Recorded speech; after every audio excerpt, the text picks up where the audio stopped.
Gandahan yan, kahit meron silang paliguan, doon pa rin sila sa gripo. Ayan. Ayaw pa rin nila uminom sa sa paliguan nila. Doon pa rin sila sa gripo uminom. Ayan. Yan ang kagandahan ng may gripo. Ayan. Kaya yung baboy, malinis pa rin. Hindi yung kung saan sila umiinom. Kasi to, may mga halong ihi na kasi yan. Kaya doon pa rin sila sa gripo umiinom. Yan. Ayan o, yan. Katapos silang kumain, yan, doon sila sa gripo. Yan. Ayaw nila dito sa pool. Marumi daw. Yan.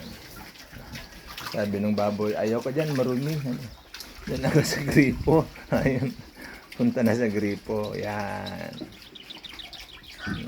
Kailangan, pag 10 yung baboy mo, dapat at least 2 na inuman para hindi sila magagawa. Ayan. Lagi nyo lang i-check yung tubigan nila. Ayan. Baka maubos. Mapipilitan silang iinom dito sa pool. Kaya laging tingnan may laman o wala. Pagkatapos nilang kumain, yan diretso na sila sa pool. Ayun tumakbo ng isa. Ayun ang gripo. May gripo na mali. Gripo. Yan, ang advantage kasi ng pool, dito na sila umiihi, hindi kung saan-saan. Yan, dito sila pupunta, tatae na sila rito. Dito na sila iihi. Yan. Para malinis yung kulungan nila, yung paigaan nila, malinis yan. Yan, para epekto ng nag-iisa, minsan nag-aagawan.